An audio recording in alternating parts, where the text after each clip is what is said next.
말씀 제목이 발을 씻어주세요입니다. 우리 옆에 좌우에 계신 분들에게 그렇게 한번 인사하십시다. 제 발을 좀 씻어주시겠습니까? 제 발을 좀 씻어주시겠습니까? 자신 있게 대답을 못해요. 말을 못해요. 그죠? 내 발에 자신이 없기 때문입니다. 우리 발에 뭐 특별히 무슨 뭘 한 것도 아닌데도 우린 발에 늘 자신이 없어요. 땀도 잘 나고요. 그래서 냄새도 날 수 있고요. 무좀이 있을 수도 있고요. 또 커다란 티눈이 있을 수도 있습니다. 여러모로 발은 숨겨져 있지만 아무 데서나 가까이 내보이기 힘든 우리 지체 중에 하나죠. 오늘 말씀 가운데 예수님께서 제자들의 발을 씻기신 장면, 오늘 그 장면을 가지고 함께 은혜를 나누기를 원합니다.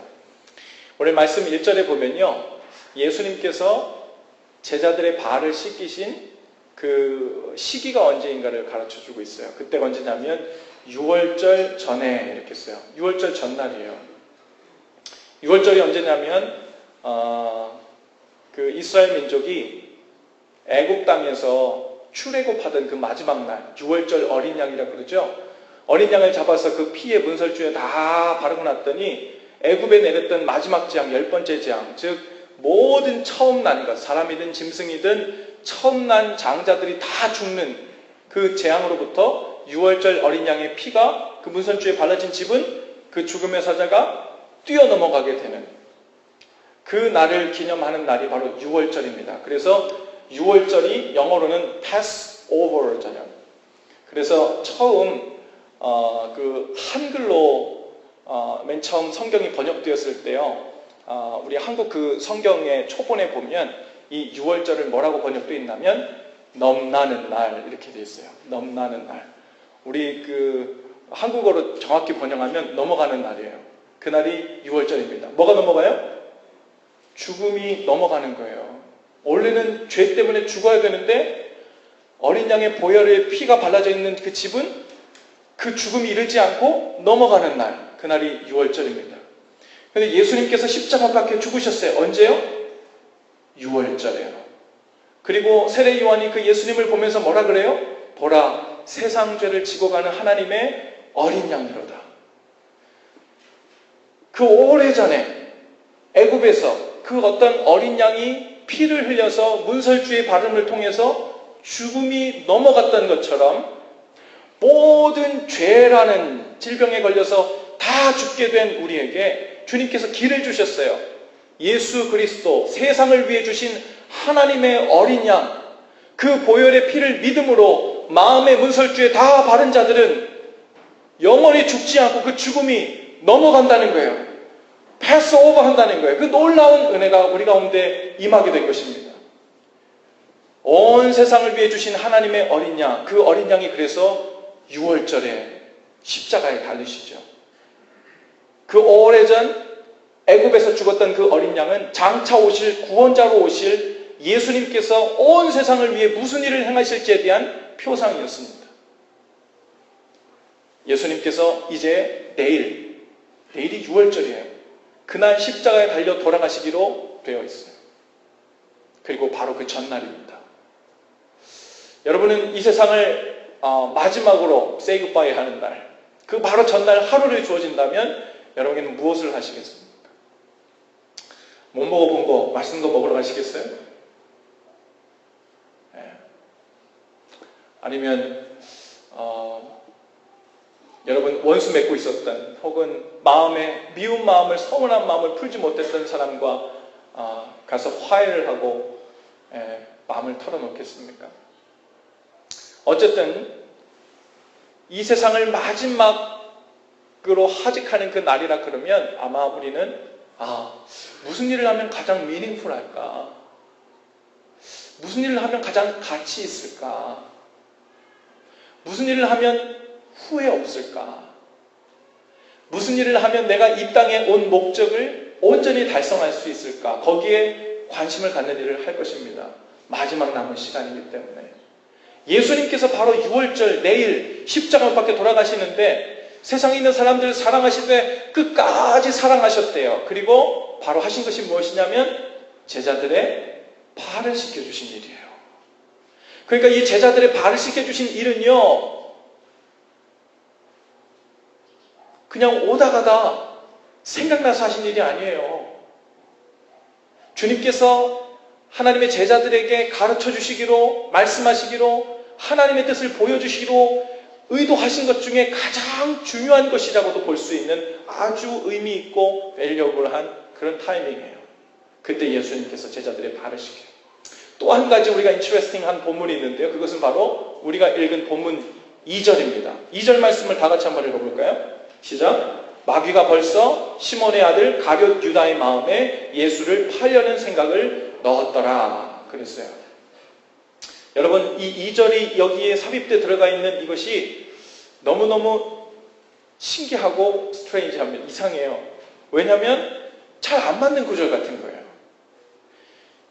6월절에 예수께서 세상에 있는 사람들을 사랑하실 때 끝까지 사랑하셨다. 그리고 뭘 했냐? 제자들의 발을 씻겨줬다. 이렇게 넘어가면 좋은데 1절하고도 별 상관이 없는 것 같고 3절 발을 씻는 것과도 큰 상관이 없는 것 같은 가룟 유다가 그 마음에 이제 예수를 팔려는 생각을 마음에 확정했다는 거예요. 그렇다고 3절에서 가룟 유다의 얘기가 이어지는 것도 아니에요. 그리고 바로 발을 씻어주는 장면이 이어지죠.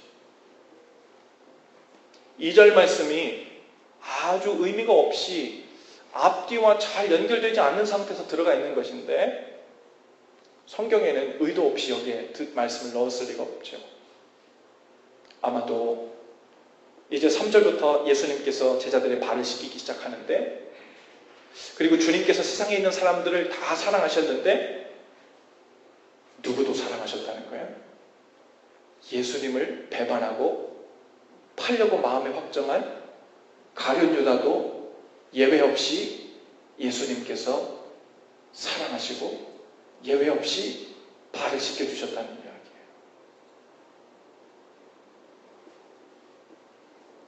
끝까지 사랑하셨다. 이 말이 제일 적절하게 잘 맞는 대상이 있다면 가룟 유다입니다. 심지어 예수님을 팔아 넘기기까지 마음을 정했지만 그래도 포기하지 않고 끝까지 사랑한 주님의 증거가 바로 이 가룟 유다의 발을 씻기는 일을 통해 드러났다고 볼 수 있죠. 여러분, 당시에 손님의 발을 씻어주는 일은 종들이 하는 일이었어요. 요즘처럼 우리가 좋은 신발, 먼지가 들어오지 않고 흙이 들어오지 않는 이런 신발이 있었던 게 아니에요.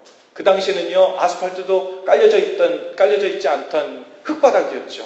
먼지가 풀풀합니다. 건조해요. 비라도 오다 치면 질척질척해서 발이 문제가 아니라 그냥 무릎까지 온통 다 흙투성이었을 겁니다. 신발이라고 해봐야 변변치 않아요. 헝겊조가리를 좀 단단하게 엮어서 끈으로 이렇게 떨어지지 않도록 발에 묶어놓은 것이죠. 샌들이라고 부르죠. 그 사이사이로 얼마나 많은 모래들이 흙이 오갔는지 몰라요. 그리고 그 발로 모든 곳을 다 돌아다니죠. 양을 치는, 양의 배설물이 있는 곳부터 시작해서 모든 곳을 다 돌아다니는 거예요. 그러니 그 발이 얼마나 더럽겠어요. 그냥 흙 정도 묻은 게 아니에요. 그러니 그 발은 누가 하는 거라고요? 종이 씻어주는 거예요. 종이. 예수님께서 제자들을 사랑하셨습니다. 그리고 제자들에게 무엇을 바랄 것도 도움을 받을 일도 더 이상 없었어요. 잘 보일 일도 없어요. 그때 예수님은 그들을 사랑하셨다 그랬습니다. 그리고 제자들의 발 앞에 무릎을 꿇고 그들의 더러운 발을 한 사람 한 사람 씻어주시기 시작하셨어요. 사랑하면 종노릇합니다. 사랑하면 기꺼이 그 사람의 종노릇하게 되어진다는 것을 주님께서 마지막 순간에 주님의 제자들에게 메시지를 주신 것입니다. 너희가 내 제자로 지금부터 살 때는 그 대단했던 하나님의 아들의 12사도야? 대단한 영광스러운 주님과 곁에서 주님을 좌우편에서 모셨던, 가까이서 얼굴을 대면하며 보았던 그 대단한 제자들이야? 이게 아니라 뭘로 살라고요? 종노릇하며 살라고요. 주님께서 맡기신 사람들 앞에서 종노릇하며 예수님이 제자들의 발을 무릎을 꿇고 씻기신 것처럼 그들의 허물 많고 더럽고 추하고 감추고 싶은 그 마음의 발과 같은 그런 부분들을 감당하고 용납하고 씻어주는 그 삶, 그것이 바로 내가 내게 명하는 삶이고 이 마지막에 너에게 당부하는 삶이라는 거죠. 당연히 말도 안 되는 일이었습니다. 오히려 제자들이 종이 되어서 예수님의 발을 씻어드리는 것이 마땅했지요. 그래서 베드로는 극구 사양합니다. 지금 무슨 일을 하시는 거예요? 이게 웬일입니까? 그랬더니 예수님이 그럽니다. 네가 지금은 이 하는 일이 무슨 일인지 이해할 수 없겠지만 장차 내가 왜 이런 일을 하는지 알게 될 거다. 그랬더니 베드로가 절대로, never, ever, 절대로 제 발을 씻기지 못하십니다. 말씀하시죠. 예수님께서 거기에 뭐라고 대답하시냐면 네 마음은 알겠지만 내가 네 발을 씻기지 않으면 너와 나와는 아무 상관이 없다. 오늘 본문에는 우리가 읽지 않았지만 이 이야기를 듣고 베드로가 아 그래요? 발을 씻어주면 주님과 저와 더 가까워지는 거예요? 그러면 제가 온몸을 다 씻겨주세요. 목욕을 시켜주세요. 이러고 나오죠. 여러분 오늘 특별히 이 말씀은 예수님께서 우리를 그저 섬기셨다. 이렇게 간단히 표기하기에는 부족합니다. 특별히 우리의 발을 씻어주시는 장면에서 주님께 우리의 발을 어떻게 내밀어야 되는지 그리고 우리에게 발을 내미는 자들을 어떻게 섬겨야 되는지 오늘 그 말씀을 함께 나누기를 원합니다. 먼저 우리 날 향한 주님의 사랑을 정말로 믿는 사람들은요 주님께 안심하고 발을 맡깁니다. 우리 성숙자반 3기 아까 찬양을 했잖아요. 주는 완전합니다 라는 찬양. 성숙자반까지 이제 새신자반 10주, 성숙자반 10주 마쳤으면 이제는 성숙해졌겠지 이렇게 싶잖아요. 그 성숙한 모습이 어떤 모습일까 하고 찬양을 고르고 제가 우리 그 카톡 그룹방에서 찬양의 특성을 뭘 할까 여러 찬양을 놓고 가사를 보면서 서로 투표를 하고 막 고르는 것을 봤어요. 아마도 성숙자반을 마치면서 그들이 마음에 느끼고 있는 것을 가장 잘 표현해 주는 것이 무엇일까? 아마 그것을 골랐을 것입니다. 가사를 보니까 어떻게 돼 있어요? 주님, 저는 자꾸 넘어져요. 한심합니다. 부족합니다. 소망이 없습니다. 이런 이야기예요. 모두 성숙해졌다는 말은 별로 없고 여러분 오늘 그 성숙자반 쓴 그 후기 글에도 보면 자신들이 얼마나 죄인들인지를 알게 되었다는 내용이 대부분이에요. 자신의 발이 얼마나 더러운지를 알게 되었다는 겁니다. 그러니 상대적으로 주님께서 그런 나의 죄를 씻어주시고 더러운 발을 씻어주신 은혜가 얼마나 큰지 새삼 알게 되었다는 거죠. 그것이 성숙해졌다는 증거입니다. 자신의 약함과 죄의 실체 그리고 심각성을 제대로 보게 될 때에야 주님을 더욱 의지하는 삶, 동행하는 삶이 가능해집니다. 그리고 주님 은혜 안에서 살고 있다는 것이 입술의 고백뿐 아니라 삶 속에서 감사와 기도로 연결되는 거죠. 주님을 정말로 사랑하면 주님 제 발은 절대로 못 씻기십니다. 언뜻 보면 예의 바르고 언뜻 보면 주님을 존중해드리고 리스펙트 해주는 것 같지만 사실은 주님과 친밀히 동행하지 못하고 내외하면서 살고 있는 그런 모습을 우리가 보게 되죠. 상처와 아픔과 추함을 주님 앞에 다 드러내 놓을 때 거기서부터 주님과의 진정한 관계가 시작됩니다. 그래서 주님은 베드로에게 내가 내 발을 씻기지 아니하면 너와 내가 상관이 없다. 너의 상처를 너의 아픔을 너의 부끄러운 부분을 나에게 털어놓지 않고 나로 하여금 그것을 싸매고 만져주고 회복하고 치료하는 일을 나에게 맡기지 않으면 너와 나와 아무 상관이 없는 오늘 그 말씀하고 계신 거예요. 여러분은 주님과 얼마나 상관이 있습니까? 그리고 여러분은 주님께서 여러분의 삶에 얼마나 상관하시도록 초청하는 삶을 살고 계십니까? 주일에 와서 예배하고 헌금하고 봉사하는 것 중요하고 좋지요. 그런데 그것만으로 주님과의 관계가 돈독하다고 절대로 말할 수 없습니다. 주님 앞에 시시때때로 더럽고 추하고 냄새나는 발을 내밀 수 있어야 돼요. 할렐루야. 나의 모습이 어떻든 상관없이 언제든지 주님이 날 사랑하시고 용납해 주실 것이라는 신뢰의 표현이 바로 주님 앞에 우리의 더러운 발을 내미는 거예요. 오늘 주님 예배하면서 혹 불편한 마음을 가지고 왔습니까? 집에서 부부싸움 하고 오셨어요. 미운 사람이 여전히 마음속에 있습니까? 끝나고 대해야 될 불편한 마음 때문에 예배할 기분이 아니에요? 여러분 혼자 어떻게든 해결한 후에 마음이나 편해지면 주님 예배하려고 마음 먹으셨어요? 미안하지만 여러분들은 주님과 내외하면서 하는 거예요.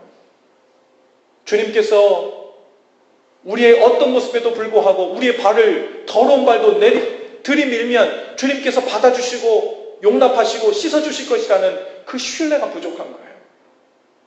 주님께서 받으시기 원하시는 예배는 상한 심령이래요.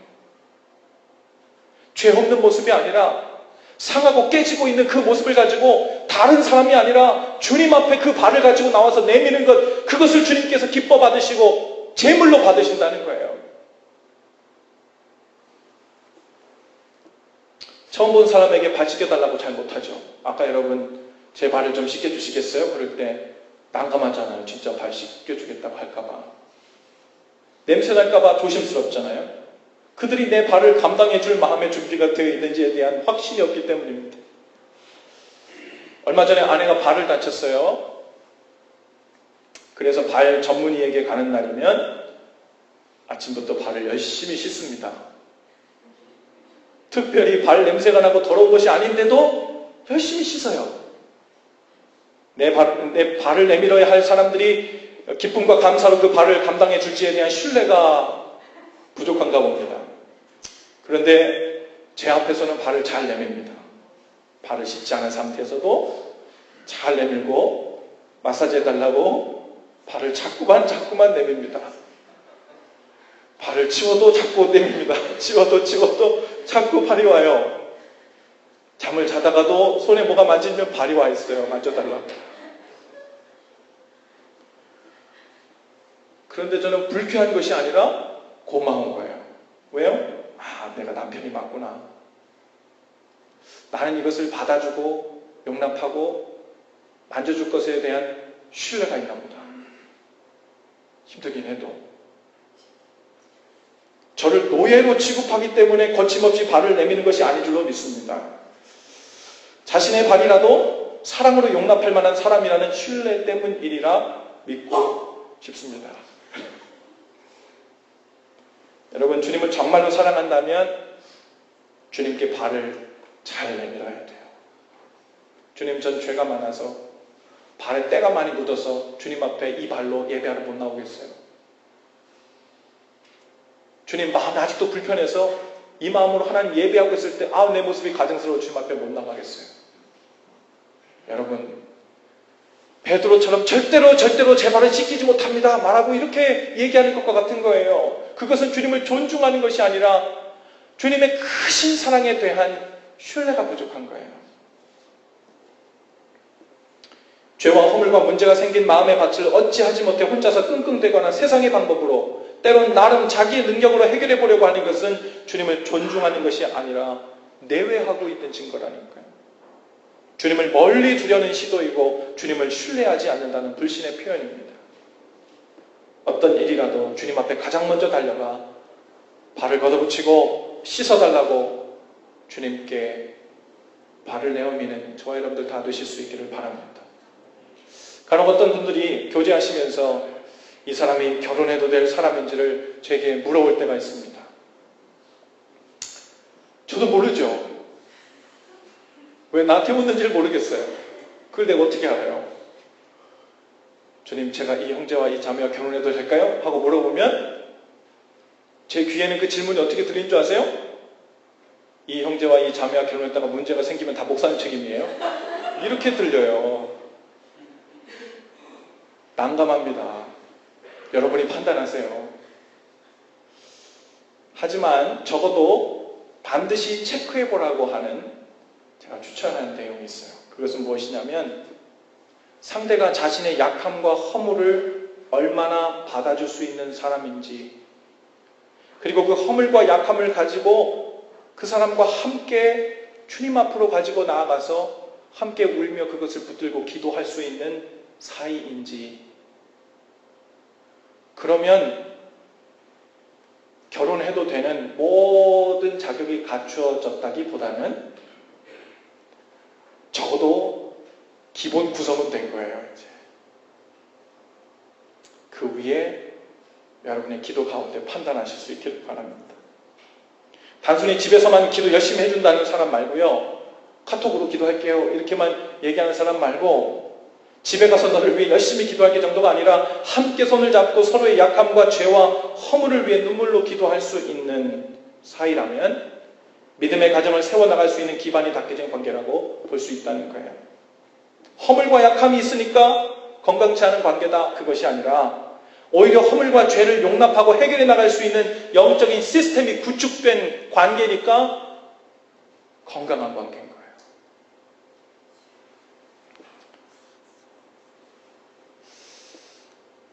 두 번째로, 주님의 말씀대로 우리가 누군가를 사랑하게 되면요, 주님께서 우리에게 그러셨던 것처럼 우리도 다른 사람들의 발을 용납하게 됩니다. 다른 사람들의 발을 부여잡을 수 있게 돼요. 그 앞에 무릎을 꿇고 그 발을 씻어줄 수 있게 돼요. 아무리 더러운 발이라도 씻을 수 있습니다. 사랑으로 종노릇하면서 그들의 허물과 죄를 씻기고 용납하고 품어주게 된다는 말입니다. 여러분, 아까도 말씀드렸지만 예수님을 이미 마음의 팔기로 다짐을 하고 있었던 가룟 유다의 발도 주님께서 씻겨주셨죠. 예수님께서 과연 가룟 유다의 차례가 되었을 때, 다른 제자들 다 발을 씻고 이제 가룟 유다의 차례가 되었을 때, 요놈 너 날 팔려고 괘씸한 마음을 품었겠다, 그러면서 설렁설렁 대강대강 됐어 다음, 이러셨을까요? 우리가 아는 주님은 그러시지 않지요. 오히려 끝까지 사랑하신 그 모습을 가룟 유다에게 더 보이시면서, 주님께서 언젠가 그렇게 말씀하셨잖아요. 가룟 유다를 보면서 저 괘씸한 놈 그러지 않으셨어요. 불쌍히 여기시고 차라리 나지 않았으면 좋았을 것을, 이렇게 말씀하셨죠. 가룟 유다를 바라보는 주님의 눈은 늘 측은했습니다.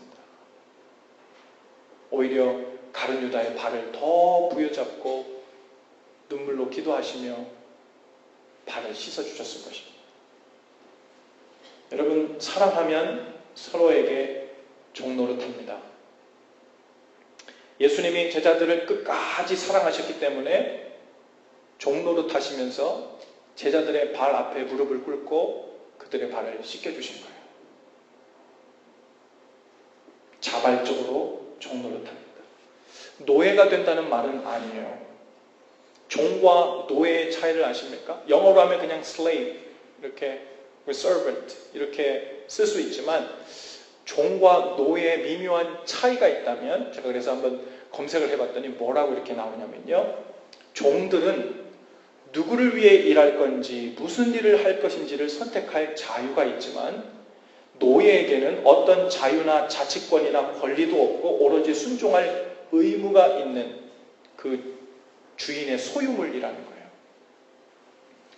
종 마인드를 가지고 사는 사람일수록 하나님의 사랑을 깊이 체험한 사람일 가능성이 높습니다. 예수님으로부터 감당할 수 없는 황송한 사랑과 섬김을 받고 있는 사람은 그들도 예수님이 그러셨던 것처럼 다른 사람들을 향해 종 마인드를 가지고 대할 수 있지요. 구별해야 됩니다. 노예 마인드가 아니라 종 마인드예요. 나에게 자유가 주어졌지만 그 자유를 willingly 반납하고 내가 좋아하고 내가 기쁘시게 하고 싶은 그 주인을 위해 섬기는 거예요. 노예와 종이 하는 일은 비슷할 수 있어요. 거친 일, 하기 싫은 일, 더러운 일, 그런 일들을 하는 일은 비슷해. 겉에서 볼 땐 종이나 노예나 뭐 그게 그거지 생각할 수 있는데, 종은 자기가 선택한 거예요. 그리고 기쁨으로 합니다. 노예는 죽지 못해 사는 거예요. 그래서 사랑하면 서로에게 종이 되기를 힘씁니다. 서로의 노예가 된다는 것이 아니에요. 진정으로 사랑하는 사람이 있는 곳에서는 종 마인드가 따라옵니다. 가정에서요, 배우자를 사랑하고 자녀를 사랑하기 때문에 당연히 종 마인드로 섬기는 일이 나타나죠. 종처럼 섬긴다면서도 즐겁고 기쁩니다. 하지만 가족들에게서 만약 종이 아니라 사랑 없이 일만 하는 노예 취급을 당한다면 그건 이야기가 다르죠. 그렇죠? 가정에서도 남편과 아내 그리고 자녀들이 서로를 종 마인드를 가지고 대하는 것은 아주 건강하고 좋은 일이에요. 거기는 그 가정은 소망이 있어요. 아침 일어날 때마다 여보, 나는 오늘 하루 당신의 종이 되기로 결심했어. 실제로 종처럼 안 살아도 그냥 그 마음 애티튜드만 가지고 막 웃음이 나오잖아요. 그죠? 자꾸 웃음이 나오시는 분들은 그 소망이 간절하신가 봐요. 아침에 일어나실 때 좀 말씀 좀 해주세요. 나는 오늘 당신의 종이야. 여러분, 교회에서도 형제 자매들을 사랑하면요, 서로를 종 마인드를 가지고 대하게 됩니다. 사랑하기 때문에 당신을 위해 기꺼이 종이 되겠습니다 하고 섬기는 거예요. 이러한 사랑을 이유로 자발적 종 마인드를 가지고 섬기는 이들이 많아질 때 교회는 건강해지는 거예요. 근데 말로만 종이래. 그게 종 마인드가 아니라 다 주인 마인드야. 이 교회는 내가 주인인데, 이 교회는 내가 헌금 많이 하는데, 이 교회는 내가 중요한 직분에서 일하는데, 이 교회는 내가 봉사 몇 개 하는데, 이 교회는 내가 초창기부터 있었는데, 이 교회는 이 교회에 대한 여러 가지 이유를 가지고 우리가 주인의 마인드를 가지기 시작하면 그때부터 교회는 서로 권리를 주장하게 되죠. 종들은 없어지고 대접받기 원하고 섬김받기 원하는 권리들만 왕성하게 된 교회는 더 이상 주님의 교회가 되지 못하죠. 왜요? 주님께서 우리에게 명하신 것은 주님을 본받아 종 노릇하며 살라고 그랬거든요.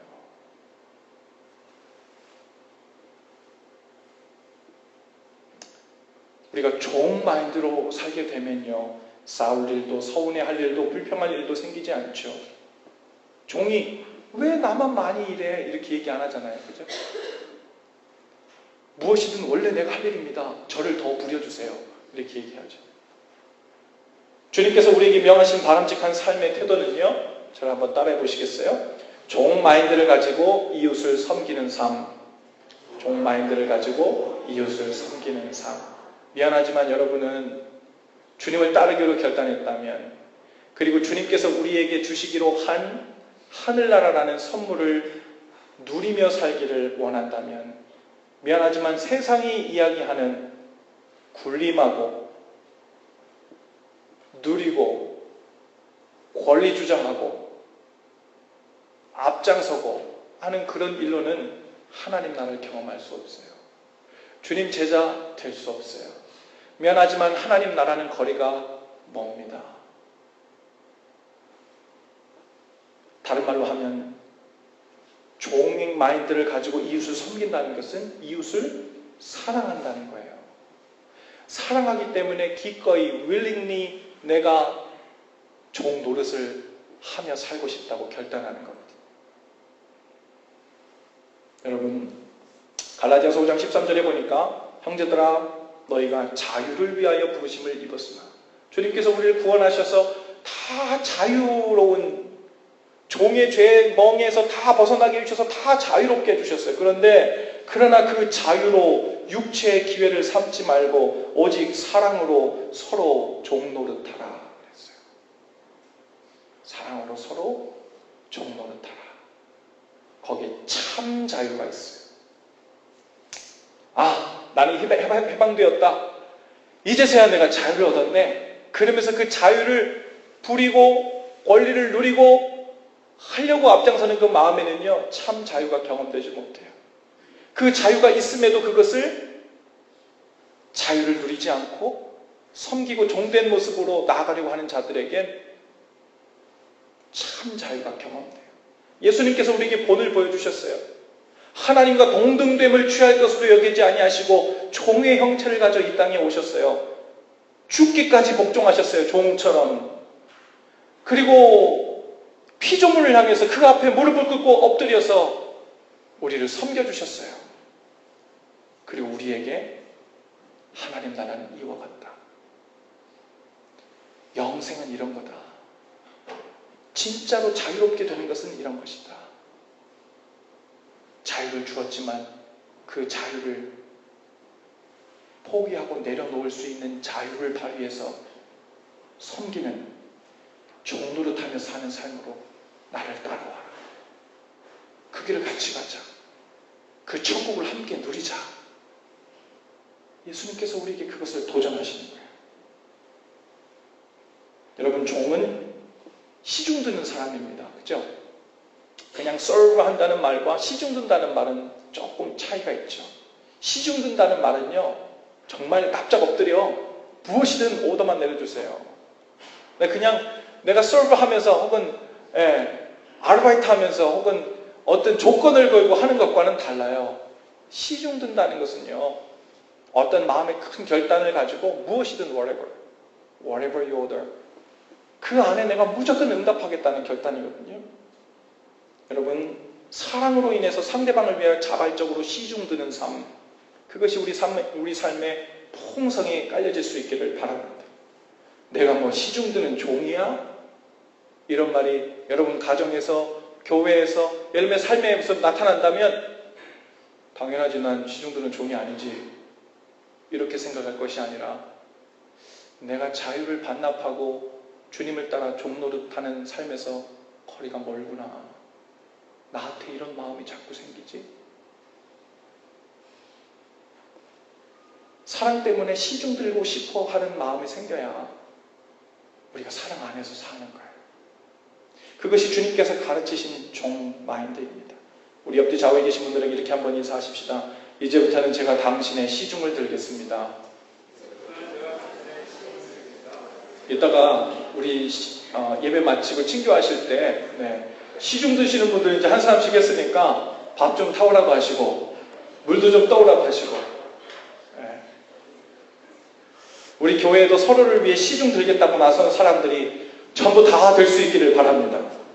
오늘 예배 마치고 친교실에 내려갔는데 아무도 자리 안 앉아. 아무도 자리 안 앉아. 아유, 앉으세요. 제가 물 떠다 드릴게요. 아유, 앉으세요. 제가 커피 다 드릴게요. 아우, 부담스러워. 저는요, 여기 원래 시중 드는 사람이에요. 저는요, 시중 드는 게 제 취미예요. 저는 그냥 시중 드는 게 너무 기뻐요. 왜냐면요, 주님께서 하신 일이고 주님께서 기뻐하신 일이기 때문에 저는 그 일이 좋아요. 불편하실 거 없어요. 마음껏 시키세요.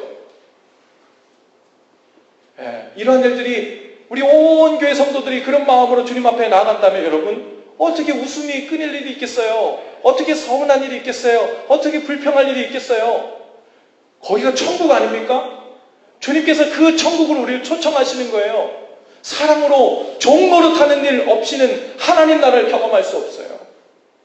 주님, 제가 더 많은 것을 누리고 더 많은 것을 갖고 더 많은 영향력을 발휘할 수 있도록 제게 제대로 된 파워, 힘을 주세요. 그것으로 많은 사람들을 내가 컨트롤하면서 살겠습니다. 거기에는요, 자유가 없어요. 거기에는 하나님 나라가 없어요. 거기에는 불안함과 두려움과 근심만 있어요. 여러분, 그런 교회가 주님께서 꿈꾸시는 교회인 줄로 믿습니다. 서로의 시중을 들겠다고 나서는 곳에서 그리스도의 몸은 완전해집니다. 우리 교회도 이웃과 세상을 향해 시중 들 일이 무엇일지를 살피고 고민한 교회가 되는 것, 이것이 주님께서 우리에게 명하신 것인 줄로 믿습니다. 복음을 듣지 못한 사람들에게 복음을 전함으로 시중을 드는 거예요. 아까 우리 이웃사랑 했잖아요. 우리가 올해는 처음으로 국내권 해외로 나가서 단기 선교로 나가서 얼굴도 한 번 본 적 없는 사람들에게 나가서 복음을 전할 텐데, 그들의 종이 되어서 종노릇하면서 그들에게 복음을 전하면서 시중을 들게 될 텐데, 올해는 우리 몽골 땅으로 갑시다. 무슨 일이 일어나는지, 주님께서 무슨 일을 예비하셨을지, 어떤 사람들을 만나게 하실지 모르겠지만 주님께서 예비하신 그 길 안에 반드시 우리가 종노릇해야 될 사람들과 종노릇해야 될 상황들을 준비시키시고 우리를 보내신다는 그 믿음 가운데 우리가 동참하게 될 수 있기를 바랍니다. 세상을 그렇게 섬기는 거예요. 먹을 것이 없어 죽어가는 사람들을 구제함으로 시중 드는 거예요. 북한에 있는 사람들, 우리 고아들, 청소년들 얼굴 한번 본 적 없지만 그들을 위해 주님께서 제게 주신 것의 일부를 얼마 안 되지만 주님 그래도 주님께서 나에게 맡겨준 이 힘을 나누어서 제가 시중 들겠습니다.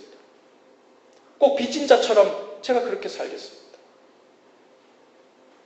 이를 위해 이미 섬기고 있는 사역들이 많지만 여러분 마음을 정해서 더욱 동참하시고 또 기도해 주실 수 있기를 바랍니다. 우리 옆뒤 좌우에 계신 분들과 인사하시면서 한 번 더 이렇게 고백합니다. 저는 시중 드는 것이 취미입니다. 저는 시중 들 때 제일 행복합니다. 네.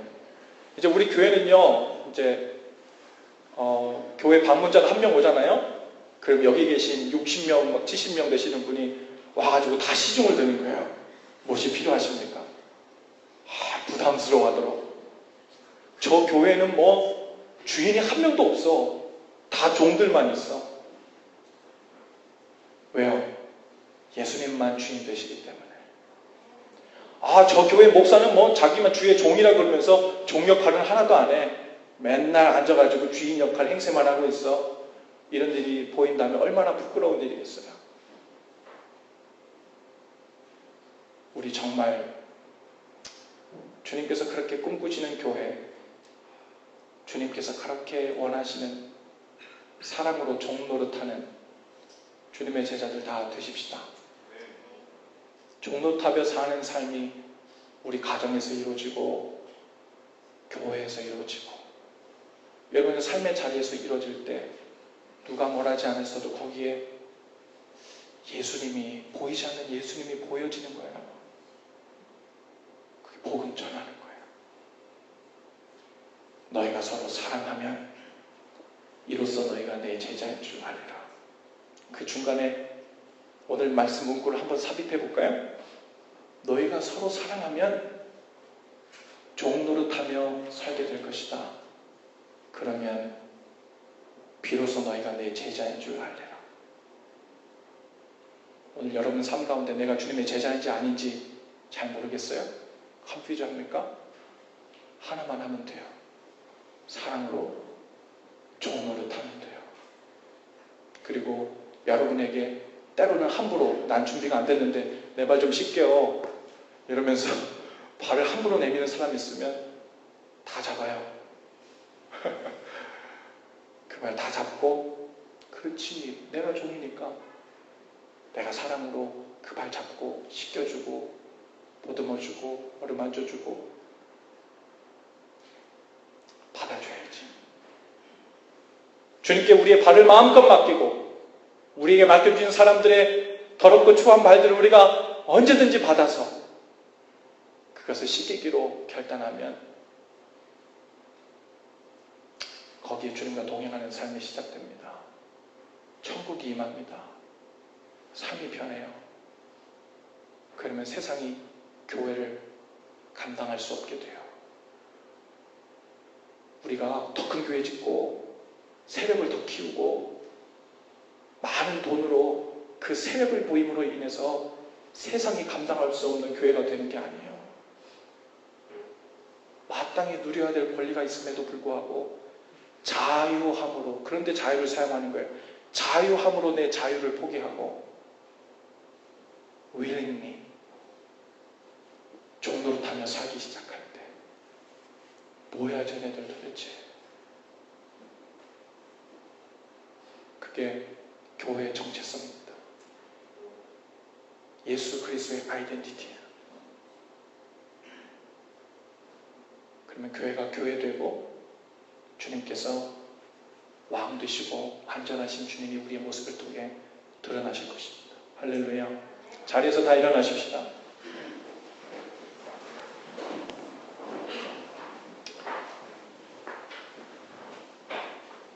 여러분 설교양 루트에 있는 우리 헌신기도, 이 기도를 제가 주님 앞에 드리는 저의 결단의 기도입니다 라는 고백으로 함께 드리시고요. 그리고 함께 찬양하며 나아가십시다.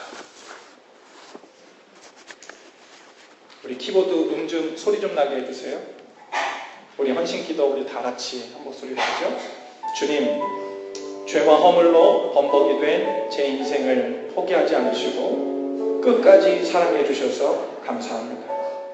부끄럽고 더러운 발을 내밀 때마다 책망치 않으시고 사랑으로 어루만져 주시고 깨끗이 씻어 주심도 감사합니다. 이제는 저도 제게 맡겨주신 사람들에게 사랑으로 종 노릇하겠습니다. 종이 되어 섬김으로 믿음의 가정을 세우고 주님의 교회를 든든히 세우겠습니다. 성령님 제게 오셔서 주님을 향한 사랑과 이웃을 향한 사랑을 날마다 더해 주옵소서. 예수님의 이름으로 기도합니다. 아멘. 여러분, 시중 들 때 가장 행복한 이유가 무엇입니까? 사랑에 사로잡혀 있기 때문에 그래요. 우리가 세상에 왜 종노릇해요? 종노릇하는데도 뭐가 그렇게 기쁘고 좋아요? 사랑에 사로잡혀 있기 때문에 그래요. 주님, 제가 주님의 사랑에 매여 내 영이 기뻐함으로 주님 원하시는 손과 발로 그렇게 종노릇하기 원합니다. 그 고백으로 이 시간 함께 고백하시면서 주님께 곡조 있는 기도를 올려드리십시다. 오직 주의 사랑에 매여 내 영 기뻐 노래합니다. 이 소망의 언덕 기쁨의 땅에서 주께 사랑 드립니다. 오직 주의 임재 안에 갇혀 내 영 기뻐 찬양합니다. 이 소명의 언덕 거룩한 땅에서 주께 경배드리. 주께서 주신 모든 은혜, 주께서 주신 모든 은혜 나는 말할 수 없네. 내 영혼 즐거이 주 따르렵니다. 주의 삶들 주께서 주신 모든 은혜, 주께서 주신 모든 은혜 나는 말할 수 없네. 내 영혼 즐거이 주 따르렵니다. 주의 삶 드립니다. 우리 시간 함께 기도하실 때 주님, 저로 하여금 주님의 사랑에 더욱 행복하게 매이게 하여 주시옵소서.